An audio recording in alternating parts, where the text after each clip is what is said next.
Hello दोस्तों, हमारे YouTube channel भक्ति कथा में आपका फिर से स्वागत है। आज मैं आपके लिए लेके आई हूँ लप्सी और तप्सी की कहानी। आइए शुरू करते हैं। लप्सी और तप्सी की कहानी प्रत्येक व्रत कथा के साथ सुनी जाती है। इसका कारण क्या है यह आपको कहानी सुनकर पता चल जाएगा। और हाँ, इसी प्रकार कार्तिक मास में भी हर पूजा और कहानी के बाद तप्सी और लप्सी की कहानी सुनी जाती है। तो क्या है लप्सी और तप्सी की कहानी, आइए सुनते हैं। एक लप्सी था, एक तप्सी था।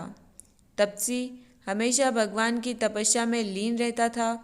लप्सी रोजाना सवा सेर की लापसी पतला हलवा बनाकर भगवान का भोग लगाकर झीम लेता था। एक दिन दोनों लड़ने लगे। तप्सी बोला, मैं रोज़ भगवान की तपस्या करता हूँ, इसलिए मैं बड़ा हूँ। लप्सी बोला, मैं रोज़ भगवान की सवा सेर लापसी का भोग लगाता हूँ, इसलिए मैं बड़ा। नारद जी वहाँ से गुजर रहे थे। दोनों को लड़ता देखकर उन्होंने उनसे पूछा कि तुम क्यों लड़ रहे हो। तप्सी ने खुद के बड़ा होने का कारण बताया और लप्सी ने अपना कारण बताया। नारद जी बोले, तुम्हारा फैसला मैं कर दूंगा। दूसरे दिन लप्सी और तप्सी नहाकर अपनी रोज की भक्ति करने आए तो नारद जी ने छुपकर 1.25 करोड़ की एक एक रत्न जड़ित अंगूठी उन दोनों के रास्ते में ऐसे रख दी कि उनकी नज़र पड़े और उन्हें लगे कि किसी की कोई चीज़ गिरी हुई पड़ी है। तप्सी की नज़र जब अंगूठी पर पड़ी तो उसने चुपचाप अंगूठी उठा ली और जब तपस्या करने बैठा तो अपने घुटने के नीचे दबा ली। उसने सोचा कि आज लप्सी की सारी हेकड़ी निकाल दूंगा।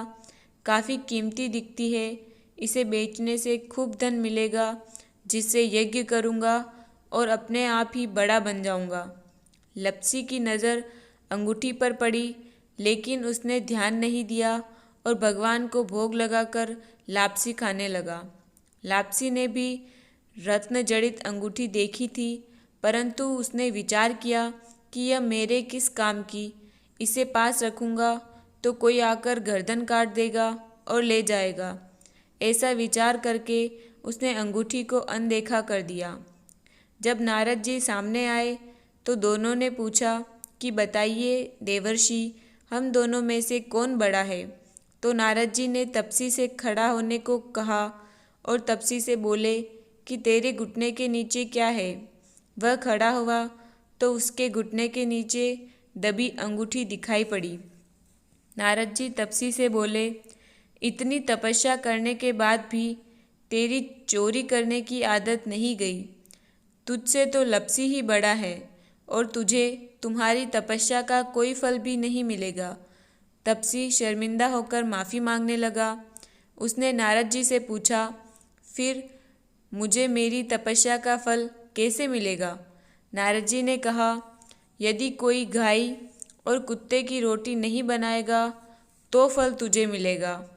यदि कोई ब्राह्मण को भोजन करवा कर दक्षिणा नहीं देगा तो फल तुझे मिलेगा। यदि कोई साड़ी के साथ ब्लाउज नहीं देगा तो फल तुझे मिलेगा।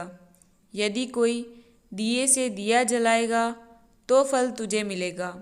यदि कोई सारी कहानी सुने लेकिन तुम्हारी कहानी नहीं सुने तो फल तुझे मिलेगा।